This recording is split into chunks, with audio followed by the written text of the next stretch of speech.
핵무기보다 AI와 로봇이 결합된 무기의 힘은 저는 더 셀 것 같은데요. 정말 고수들은 정말 싸우면 둘 다 죽는 걸 알기 때문에 발끝 움직임 보고 나서 안 싸워요. 싸우는 사람은 둘 다 죽자고 덤비는 거예요. 그럼 둘 다 죽고 3등이 1등이 됩니다. 미국과 중국의 전략 수뇌부들이 얼마나 많은 다양한 생각들을 하겠습니까? 쉽게 큰 전쟁이 나기는 어렵다는 거죠.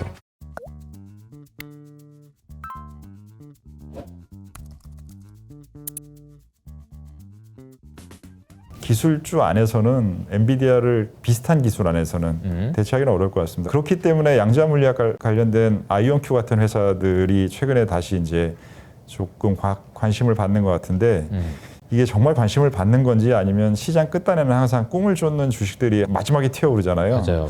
그거를 하고 있는지는 아직은 저는 어느 쪽이라고 정확하게 구분하기 어렵습니다. 그러면 엔비디아는 엔비디아 말고 대체할 게 없다는 네. 걸로 대체하고, 북한이 이제 얼마 전에 러시아에 이제 뭐 파병을 한다 이런 얘기도 나오고요. 그러다 보니까 이걸 어떻게 해석해야 되나 이런 고민들이 좀 든단 말이죠. 이게 그냥 관심도 높고 말고 할 문제가 아니라 이게 정말 사람의 생명과 사람의 고통이 왔다 갔다 거리는 일이잖아요. 그러니까요. 이게 우리가 아무리 투자를 하는 사람들이지만 우리가 투자에 앞서 우리의 삶을 살아가는 사람들인데 남이 죽는 걸 가지고 기뻐할 수는 없죠. 맞아요. 물론 우리가 투자 행위는 가치 중립적으로 해야 되니까 그 안에서 뭔가 투자를 하겠지만 웃으면서 저는 이런 얘기 다루고 싶지 않고요. 북한이 그렇게 갈 수 있었다라는 부분이 러시아에 갔다라는 것은 러시아라는 것이 지역 패권에 전보다 굉장히 힘이 세졌다라는 부분을 나타내는 현상이라고 생각합니다. 지역 패권에. 지역 패권에. 아하. 왜 그러냐면 기존에는 미국이 모든 곳을 컨트롤하면서 이러한 행위를 하지 못하도록 보이는 곳에서 안 보이는 곳에서 막았을 텐데 네. 이것을 그럴 수 없어진 상황이 된 것이고 그런 현상이 발생하게 나타나는 것. 이것 자체가 지역 구도별로 돌아가는 로직이 중동에서도 이스라엘을 미국의 의도대로 컨트롤 못하기 때문에 하마스와 이란과의 분쟁이 사람들이 전반적으로 생각하는 것. 유가에 영향을 덜 주지만 투자적으로는 실제 그 지역에 살아가는 사람들의 삶과 생명에는 너무나 큰 영향을 주는 사건이 돼 있는 것. 러시아에서도 그런 것, 우크라이나에서도 그런 것. 이런 식으로 이제는 지역별로 전쟁과 관련된 현상들이 너무나 자체의 로직으로 돌아가기 시작했습니다. 그러면은 북한에 이제 그 러시아로 간다. 지역 구도가 러시아의 영향력이 커졌다라는 얘기는 미국의 영향력이 좀 줄었다. 그렇죠. 내지는 네. 이렇게 봐야 되나요? 그러니까 이스라엘에서도 그렇고요. 지금 이스라엘에서 전쟁도 그렇고 러시아 우크라이나 전쟁도 그렇고 우리 이사님하고 처음에 전쟁 났을 때도 질문 드렸던 게 다들 금방 끝날 거라고 그랬는데 안 끝날 거라고 안 그때 끝날 거라고 그러셨잖아요. 말씀드렸죠. 예. 근데 그게 진짜 현실화될지 몰랐는데 벌써 지금 2년, 3년째 지금 됐습니다. 계속 이러고 있는 상황이 된단 말이죠. 그러면 우리는 이게 전쟁이라는 게 과거에는 그런 거는 없는 거 아닌가라는 생각이 여기서 또 한 번, 저기서 또 한 번 계속 이런 상황이 되는 건가요? 그러면 이제? 그럴 확률이 과거보다는 일단 늘었고요. 그 부분에 대한 게임이 잘 끝이 안 나요. 왜 그러냐면 지금은 모든 그 지역에 있는 사람들의 힘이 자체적인 게임이 끝나는 게 아니라 밖에서 다른 국가, 더 힘이 센 국가와의 연계된 이해관계, 그리고 나가 있는 뭐 이슬람이면 이슬람이 한 국가가 아니라 여러 군데 있잖아요. 그러한 그 종교적인, 민족적인 이러한 이해관계들이 밖에서도 에너지들을 서로 주고받기 때문에 하나의 지속 가능한 버틸 수 있는 힘도 커졌단 말이에요. 과거보다. 한쪽이 압도적으로 강해야 게임이 끝나잖아요. 그런데 이 부분에 약한 쪽을 지원해주는 또 다른 것들의 이유들과 상황들과 관계들이 있단 말이에요. 그 부분들의 힘들이 서로 간에 계속 존재하기 때문에 지속성이 생기는 게 우크라이나에서도 그렇고 지금 이스라엘에서도 그렇기 때문에 그러한 구조가 달라질 게 지금 과연 있을까라는 부분이 별로 안 보이는 거죠. 그리고 미국이라는 부분에 절대 강자가 있었던 게임은 그 부분은 자본주의와 민주주의라는 부분도 같이 강하게 퍼지고 있었기 때문에 가능한데 지금 현재 상태에서 민주주의에 대한 선호도가 미국 자체에서 떨어지고 있어요. 젊은 사람들이 특히 미국에서 민주주의라는 시스템에 대한 부분에 선호도가 떨어지고 있단 말이에요. 왜 그러냐 하면 기성세대라는 우리를 포함한 인간들이 젊은 사람들한테 계속 기회를 안 주고 계속 막아버리고 앉아 있으니까 그리고 그리고 하나도 양보를 안 하니까 그 사람들이 올라오질 못하고 계속 좌절감을 느끼기 때문에 이러려면 다 뒤집어 엎어라는 생각을 하게 되면서 그 부분들이 사회적 불안과 기존 시스템은 뭐야 라는 불만이 계속 커지는 건데 그 부분을 하나도 건드릴 생각이 별로 없잖아요. 혼자 살아남는다는 그 사자성어 뭐 쓰죠? 각자 각자 도생인가? 그 단어만 쓰면서 50대 이상의 글로벌 전체에서 잘 사는 사람들이 하나도 바뀔 생각이 없잖아요. 그러면서 뭘 말로만 떠들어요. 그러니까 세상이 계속 이렇게 똑같이 돌아가고 있는 거죠. 젊은 사람들한테 기회를 줘야 되고 젊은 사람들이 정치권에서 30대, 40대들이 목소리를 더 내야 되고 그 사람들이 자기의 목소리와 더 훨씬 더 좋은 교육 받았잖아요. 그렇게 해서 더 좋은 교육 받은 부분들을 잘 표현하고 행동으로 옮겨야 됩니다. 그거 아니고선 방법 없습니다. 이게 참 미국에서도 그렇고 나이 드신 분들 입장에서도 뭐 그냥 이해는 되는 게 내가 기회를 안 주려고 한 게 아니고 그럼 나는 죽으라는 거냐 뭐 이런 생각을 하시는 것 같고 죽으라는 게 아니라 그러니까 같이 살자는 생각을 해야죠.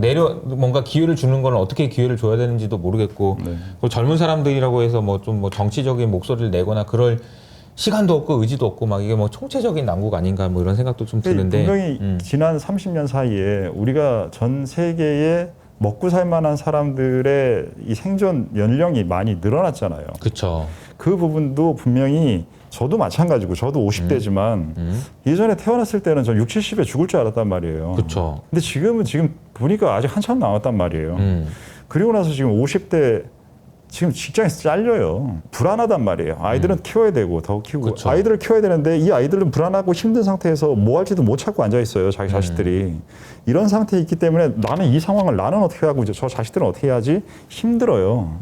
근데 이 힘든 부분들을 예전의 방식으로 안 해결되면 새로운 방식을 같이 찾아야 되는데 예전에 똑같은 방식만 계속 주장하면서 나는 각자 도생 나는 살아야 돼 하고 있는 게 힘이 안 된다고요. 해결이 안 된다고요. 그러니까 해결이 그렇죠. 안 되기 때문에 지혜를 서로 모아야 된다고요. 그 지혜를 모으는 방법들을 만들어서 툴을 만들고 모임을 만들고 해서 그 사람들이 서로 갈 수 있는 지속 가능한 지혜를 나눠야 된다고요. 그거 하려고 하시는 부분이 이효석 대표님도 있지 않나요? 제가 지혜가 많이 필요한 것 같습니다. 네. 제가 어떻게 해야 되겠다라는 막 그러니까 지혜라고 표현해 주시긴 했는데, 네. 그러니까 사실 이런 거잖아요. 수학 문제를 딱 받았을 때, 이거 어디 풀 수 있겠다라고 생각하는 거 풀다가 못 풀겠다. 이거는 답도 안 나오고 그러니까 어디서부터 어떻게 시작해야 될지 모르겠다. 막 이런 정도의 느낌이어서 저한테는 마찬가지로 저라고는 그런 느낌이 없겠습니까? 저도 그러니까요. 답을 찾을 수 있기 때문에 이 노력을 하려고 전회라는 제 채널을 만든 게 저희 협력사랑 만든 게 아니에요. 그쵸. 답을 알기 때문에 만든 게 아니라 맞아요. 답을 찾기 위해서 노력하겠다라고 만든 거고 50년을 넘게 살면서 이 사회와 이 지구 전체에서 큰 도움을 받은 사람이 이 지구에서 남아있는 제 자식과 후배님들이 잘 살기를 바래요. 금융권에 이 피비린내 나고 돈 냄새 나는 곳에서도 그 가치관을 유지했기 때문에 지금 이 채널을 열었는데 그런 것들을 하는 사람들이 제가 생각하기에는 싸늘할 줄 알았거든요. 근데 채널을 열고 나니까 계세요.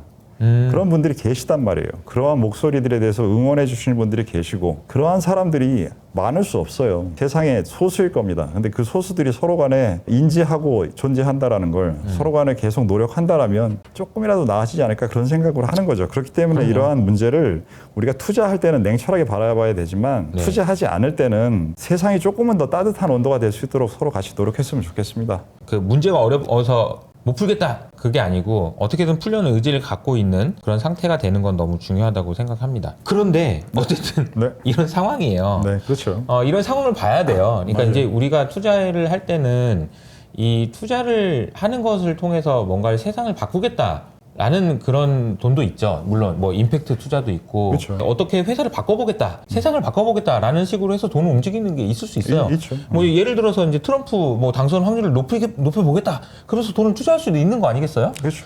그러나 우리는 그 정도의 돈은 없습니다. 그래서 그렇죠. 그리고 그럴 의지도 아직까지 그런 건 없어요. 그래서 네. 상황이 이런 상황이었다고 했을 때 우리가 이제 이것과 별개로 투자를 한다고 한다면 어떻게 해야 되는지에 대한 고민은 또 별개의 문제로 해야 되지 별개의 않나? 문제죠. 네, 그래서 이게 하나의 세상을 다층으로 보셔야 됩니다. 그러니까 취미 생활을 할 때 일하는 것처럼 취미 생활하면 취미 생활이 아닌 게 돼요. 그래서 그렇죠, 우리가 그렇죠. 많이 하는 얘기가 취미 생활을 직업으로 선택하지 말아라라고 하잖아요. 그러면 취미 생활이 일이 돼 버려서 너가 취미를 잃어버린다라는 얘기도 하잖아요. 그런 것들이 성향이라고요. 제가 지금 좀 전에 얘기한 건 제 가치관과 삶에 대한 태도지 이 부분을 가지고 투자할 때는 방산주 사야 된단 말이에요. 그럴 때는. 그러니까 그거는 그 부분에 성향에 맞는 사람을 구성하고 있는 삶의 방식이 일과 취미와 자기의 가치를 추구할 때가 공통적인 부분도 있지만 다른 부분이 있는 부분들은 잘 구분해서 해야죠. 제가 그런 생각들을 너무나 사람들이 많이 얘기 안 하기 때문에 그냥 답답해서 한번 얘기한 거죠. 뭐. 네. 그런데 방산주는 사긴 사야 된다. 네, 지금 앞으로도 갖고는 이제 있어야 되는 주식이죠. 이제 움직임들이 계속되고 있기 때문에 채널에서 보니까 방산 그리고 이제 그 보안 관련해서 네. 그 재밌는 게 팔란티어를 소개를 해주셨더라고요. 네, 네, 네. 혹시 요거 관련해서 조금 더 해주실 얘기가 있을까요? 아니면은 팔란티어도 좋고 아니면 방산주 중에서 이 주식에 대해서는 좀 관심 갖고 싶다. 뭐 이런 얘기를. 요약해서 말씀을 드리자면 우리나라 종목들 중에서는 이미 그 선호도랑 중요도를 시가총액이 반영하고 있습니다. 주가가 이미 예전에로 따지면 삼성전자나 하이닉스 같은 그러한 그냥 전쟁과 관련되지 않은 업종은 누군가 더 잘할 수 있고 못하고 있는 것이 시가총액 차이보다는 뒤집힐 확률이 예를 들어서 그게 50%라고 한다면 네네. 방산산업에서 그게 뒤집힐 확률은 5%밖에 안 돼요. 왜 그러냐면 이거는 다 정해져 있고 허가를 받아야 되고 기술적인 부분에 대해서 접근하기 어려운 것들, 보안 이런 부분들이 훨씬 크기 때문에 시가총액의 순서가 바뀌지 않을 확률이 높아서 이 업종들 내에서 시가총액이 낮은 소형주의 기대 수익률이 더 높을 수도 있다라는 우리가 일반적으로 많이 하는 얘기 중에 하나인 그런 전략을 쓰시면 안 좋을 것 같아요. 알파를 이제 추구하기 위해서 많이 가고 시가총액이 큰 거 말고 작은 거에서 찾는 것보다는 그냥 이 순위가 유지될 가능성이 높으니. 그렇죠. 뭐 예를 들면 방산산업 자체의 특징인 거죠, 그렇죠. 그렇죠? 천궁을 만드는데 천궁 부품주 사지 말란 얘기예요. 그냥 천궁 만드는 주식을 사라는 거죠. 네네네. 무슨 말인지 알겠습니다. 그런 아주 중요한 포인트인 것 같아요. 그러한 포인트로 접근을 한다고 생각하고 국내 같은 경우에 같은 경우에는 해외는 지금 뭐 로키드 마틴 말고는 별로 다른 이렇게 딱 어떻게 떠오르는 회사들 자체도 없어요. 그냥 이 실제 무기를 만드는 곳은. 그렇기 때문에 그걸 하느냐 마느냐의 문제지 고민할 부분도 없는 것 같고요. 그 외의 부분은 저는 이제 사이버 보안이 계속 점점 더 중요한 부분이 될 거라고 생각하고 그 과정에서 팔런티어를 말씀드린 적이 있는데 팔런티어의 기술적인 차원과 정부와의 연계성과 그리고 마지막으로 민간의 확장성 이 세 가지라는 조합이 매우 강력해 보이더라고요. 그래서 저는 팔런티어와 엔비디아와 그리고 또 뭐 아주 강력한 회사를 떠올리면 마이크로소프트도 떠올릴 수 있잖아요. 한 10년, 20년으로 봤을 때의 강력한 포텐셜이 있을 거라고 했을 때 팔런티어가 뒤진다고 할지를 못하겠더라고요. 왜냐하면 그 영역 자체의 확장성이라는 부분이 팔런티어는 그 온톨로지라는 그 개념을 얘기하는 것이 저걸 또 누가 할 수 있을까라는 생각이 들 정도로 그들이 갖고 있는 그림이 큽니다. 제가 이제 큰 그림을 좋아하는 사람이잖아요. 맞아요. 근데 제가 생각하는 그림으로 팔런티어의 그림을 다 이렇게 잡지를 못하겠더라고요. 그 사람들이 그리고 있는 그림을. 오이사님도 잡지 못할 정도로 큰 그림을 큰 그림을 그리는 것 같습니다. 요즘에 저는 이제 꿈이 큰 사람이 중요하다. 이래서 저도 이제 꿈을 키우려고 노력을 많이 하고 있긴 한데. 그러셔야죠. 근데 잠을 좀 많이 자십시오. 잠을 많이 자야 꿈을 꾸니까. 그러니까요. 근데 잠이 좀 부족한 것 같기도 하고요.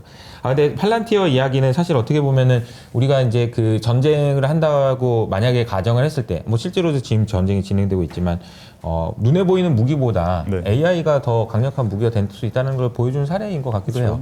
그래서. 이게 점점 이제 지금은 우리가 뭐 좀 전에도 이제 그 북한군이 러시아 간 거 얘기를 했지만 지금 한 10년, 20년만 지나 보세요. 여러분들 그럼 다 로봇이 싸워요. 그렇죠. 로봇이 싸우고 로봇의 전쟁 능력에 이미 진 회사는 아예 시작할 때부터 손들고 전쟁할 수도 없어요.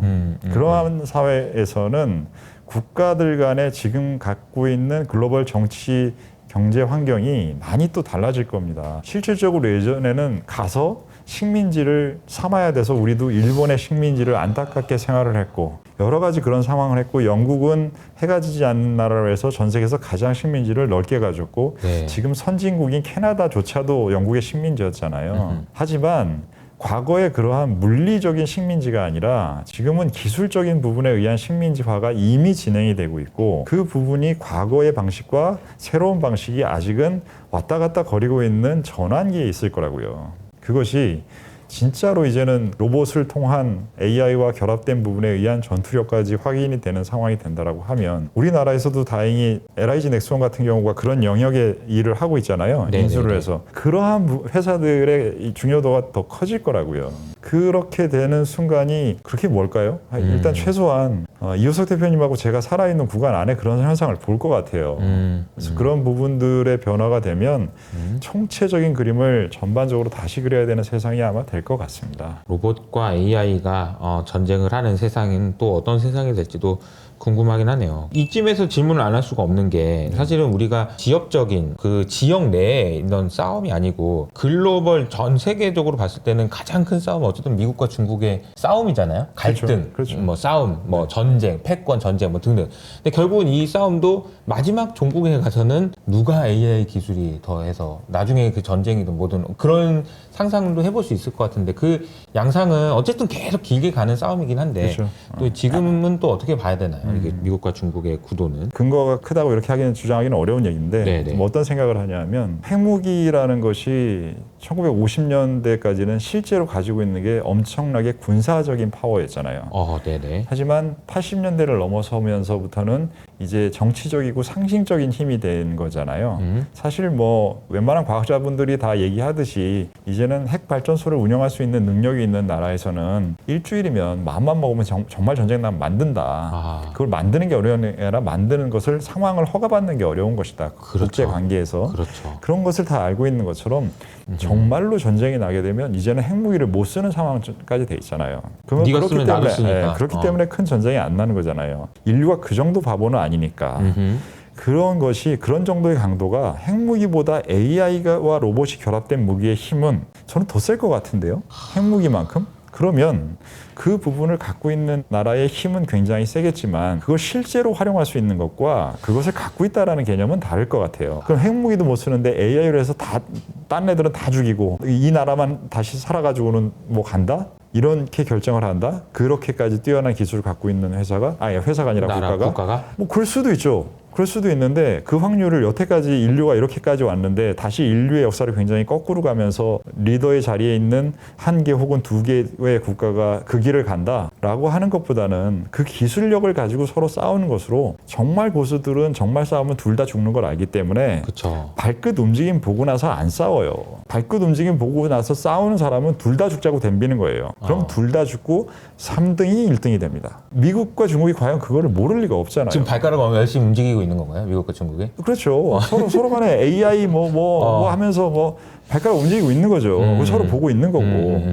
그리고 당연히 지금은 미국은 10발가락 움직이고 얘는 지금 한두 발가락 움직이고 있겠죠. 실질적으로는. 하지만 싸움의 대상은 어차피 미중밖에 없는 거잖아요. 그쵸. 그러면 걔네들이 진짜 붙으면서 전 세계를 다 망가뜨리든가 아니면 전 세계를 다 망가뜨리지 않으면 지네 둘이 뒤지든가 그러고 나면 독일이나 카나다 뭐 어디 나라들은 되게 땡큐 하면서 뭐 인도도 그때 뭐 나도 올라오고 있었어 뭐 그러겠죠. 그러면 이제 춘추전국 시대 되는 거죠. 그러한 것들을 뻔히 아는 상황에서 제 머리에서도 지금 이 정도 상상이 되는데 네. 미국과 중국의 전략 수뇌부들이 도대체 얼마나 많은 다양한 생각들을 하겠습니까? 그쵸. 그렇기 때문에 사람들이 이렇게 시장에서 이렇게 요란 떨고 떠드는 것처럼 전쟁 나면 어쩌고 저쩌고 떠드는 것처럼 쉽게 큰 전쟁이 나기는 어렵다는 거죠. 그러네요. 국지전들은 계속 길어지지만 2년 전에 우크라이나 전쟁은 그렇게 사람들이 생각하는 것보다 안 끝나고 10년은 갈 것입니다라고 네. 저는 말씀을 드린 거고요. 지금도 중동 관련된 부분에 글로벌 정치에서의 중요성은 떨어졌지만 그 지역의 분쟁의 지속성은 오래 갈 수 있을 것 같아요.